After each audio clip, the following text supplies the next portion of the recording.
All right, folks, welcome back to Talkin' Soccer. I'm your host, Justin Horniker, and on today's episode, we are going to dive into the USA's 3-1 loss to the Netherlands.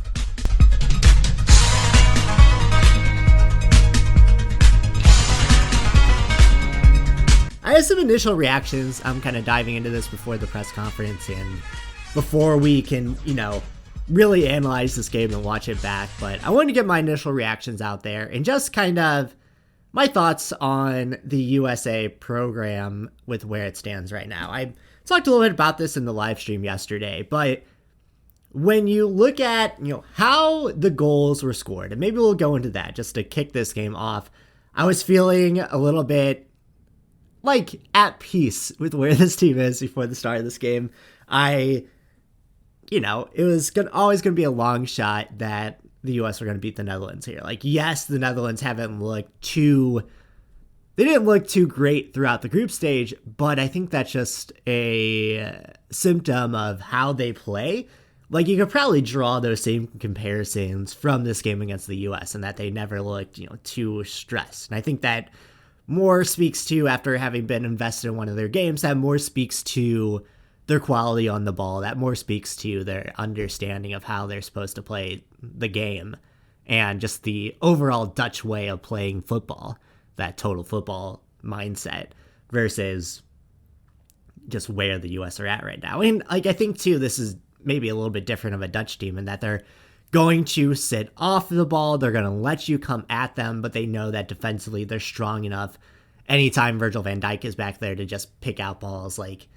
They know that they're going to be able to absorb anything you throw at them. If you look at the U.S.'s best chances, they have a lot of shots that they're kind of forcing from outside the box that are always going to be, seen. And then the rest of the time, it's clogging up the center of the field and not allowing the U.S. to really break out wide and break those lines up. If you look at that first Memphis goal, it's caused by, a turnover on the other side of the field, some interchange between the Netherlands to kind of get the ball into an open space. Memphis is used as the bumper. He bumps the ball back. I'm going to show some stills because if I show the video, I'm going to get this video blocked. But you can kind of see, I'll show the still here of Memphis kind of being that bumper. And then he runs off Tyler Adams' shoulder as he is kind of looking this way. He runs off Tyler Adams' opposite shoulder to where Adams isn't quite following his move. By the time Adams is back in the play, Memphis Depay is a few strides ahead of him. That gives Memphis the opportunity to slow down his run so that he can be open for, I think Dumfries finds him and he's in stride and just able to curl it past Matt Turner.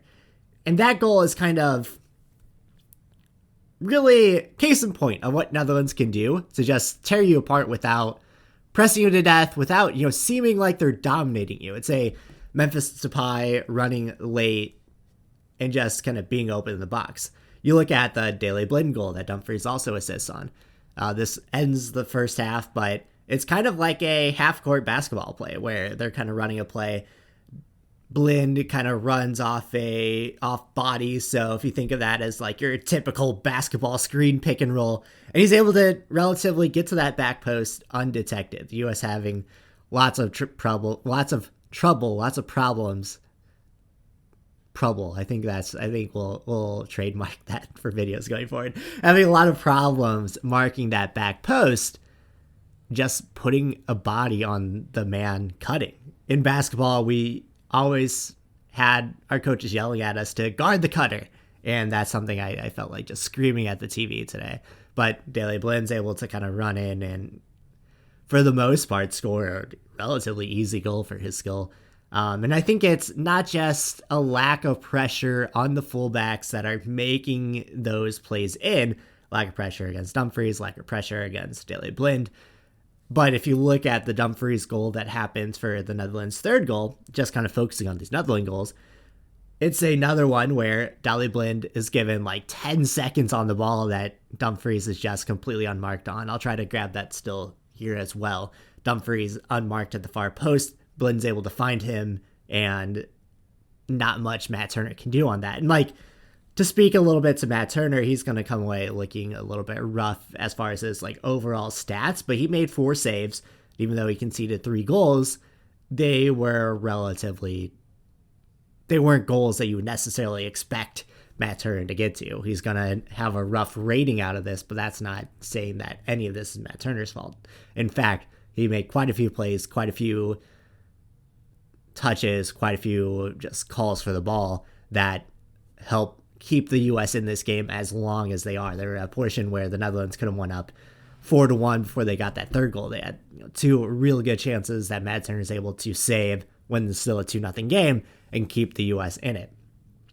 Now, if we break down that U.S. goal, so goal scored by Haji Wright, who totally meant I have no idea how this ball even gets on frame, to be quite honest with you.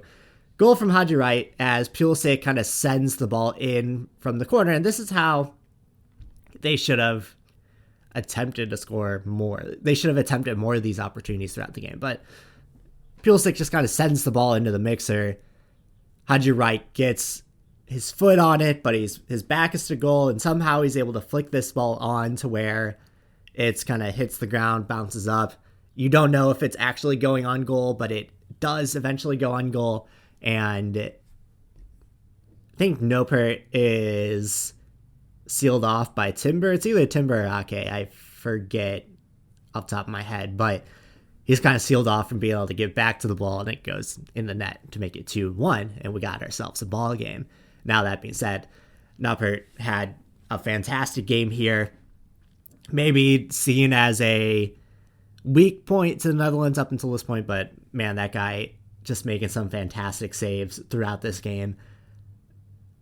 And even though some are going to be, counted as low XG shot attempts from the U.S., he also did a good job of controlling where his rebounds went to the point where it seemed like that the U.S. were trying these kind of far out shots. So Pulisic tried this a couple times, and also on the Weah kind of volley that is sent in just with power. They tried quite a few outside the box shots. I think they're just looking to get on net, hoping that they get parried away to a attacker trailing late run and to get on top of that rebound, but it just never happened. And I think that speaks to Noppert's rebound control, but also speaks to the Netherlands defense of that back three being able to make sure that there is an extra space for the U.S. to gobble up. And it also speaks to the fact that the U.S. weren't playing with a real striker until Haji Wright comes in the 67th minute. So we can talk about that for a moment, of the fact that Berhalter chose this game to go with Jesus Ferreira to start. And on face value, it kind of makes sense, because one of the things you can do to get the Netherlands out of their groove is to pressure that back line. So you're forcing them to play with pace instead of forcing them to, slowly build the ball up the field. And that's a way to get the Netherlands out of their game plan and make some quick passes and some rash decisions that we kind of saw paid off at times. There was a ball that was picked off by, I forget if it was, I think it was Haji Wright's able to pick the ball off because Memphis Depay has to come back to be an outlet. This is later in the game, and sends in a back pass that is just picked off by Haji Wright because that's a soft, weak back pass. That's a bad decision. But that's what happens when you pressure the Netherlands in their buildup. A team that can replace players a little better maybe has some better success. I think the bottom line is when the Netherlands are bringing Xavi Simons, Weghorst, and De Ligt off the bench to close out the game, and the U.S. are bringing in DeAndre Yedlin and Jordan Morris, that kind of shows you where the depth of talent is and how far the U.S. have to go still to bridge that gap. I think the U.S. have a blueprint here. You can finally see the talent on the field. This isn't like 8 years ago where you're wondering how the U.S. were ever going to bridge the gap. Now you can see the U.S. have the talent to bridge the gap. If you watch Yunus Musa today, the way that he was able to take on the midfield, the way that Serginho Dest and Tim Weah played today, and maybe it's worth diving into why the U.S. have their better opportunities when Dest and Weah come off. But up until that point, Dest and Weah were the only ones that were really cooking throughout the first half and into the second half. But I think the bottom line is when you watch the way that the Netherlands play under Louis van Gaal, who is one of my favorite coaches, just the way that his teams play and his theatrics that he showed at Manchester United. But you look at how well that team understands the space that they're in and how often you see the U.S. passing to no one, how often you see the U.S. just unable to break down a low block. It's something to think about when the U.S. are, if supposedly the rumors are true. I guess we'll find out very soon if Greg Berhalter isn't renewing his contract or if U.S. Soccer isn't renewing Greg Berhalter's contract. Then you need a coach who maybe is more suited to the international game, someone, of the mold of a Louis Van Gaal, who, can enforce that type of understanding. And I think it also comes with, 4 more years of U.S. players playing at a high level, playing in teams that play more tactically sophisticated styles.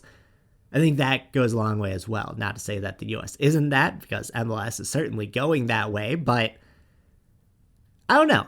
There's a lot to think about in a game like this where it's so clear that the U.S. have room to grow. Like, you can be mad all you want. And, if they lose that game to Iran, I think I am out here yelling a little bit more in this video. But I'm kind of at peace with us losing to the Netherlands, quite frankly. That's why I wasn't as nervous for this game as I was against the Iran game. I think maybe you fool yourself into thinking that matchup against England, where the U.S. were able to game plan so well against them, I think that's just because England so clearly have their strengths and weaknesses, where the Netherlands play more of that total team football. And there is a blueprint for playing against them. I just don't think that the U.S. have the on-ball capabilities to do it. I think if Weston McKennie is a little bit more technical on the ball, maybe some more chances happen today. But I don't think you can really have too much to say. Weston still played a fantastic game. So let's go through our player ratings here. I think, for my money, good games from Tyler Adams, of course, outside of that Memphis Depay goal where defensively he kind of lapsed. I thought Pulisic had a great game. I thought Haji Wright, when he came in, had a fantastic game. I think he kind of showed he is a striker to rely on in the future for this player pool. I think the MMA midfield didn't have their best game, but I think they were still good. Like, Musa and McKennie had their moments. McKennie, my qualms with him are always, his quality on the ball. Everything he does off the ball is fantastic. I just wish he had a better touch, to say the least. But I think he was still great at eating up that space and, his effort plays to get to the ball. You could say that way with Musa, too. There's a real good opportunity that comes from Musa not giving up on a ball, kind of sliding, keeping a ball in bounds in our own half. He's able to find, I think it was Pulisic or it was McKennie. Before McKennie went out, he was able to find McKennie to kind of relieve the pressure. So he saves the ball, takes on the midfield. He finds McKennie to relieve the pressure.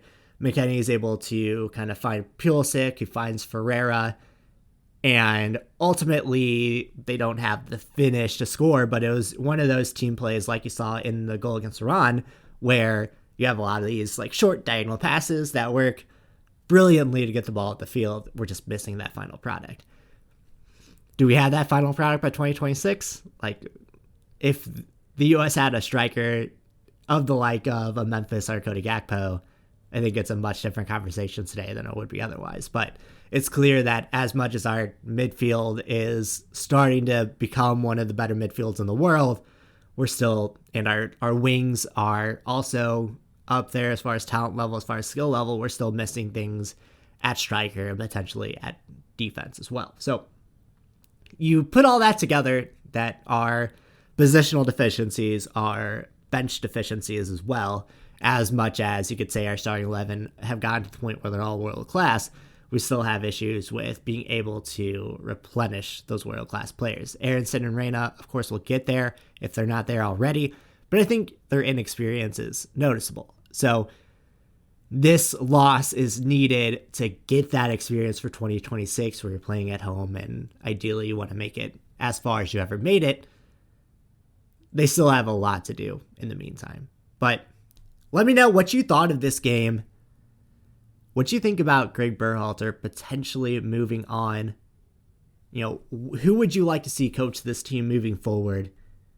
And where do we go from here? Let me know in the comments down below. Of course, if you're finding this video, make sure you subscribe, give me that thumbs up, and folks, we will talk real soon.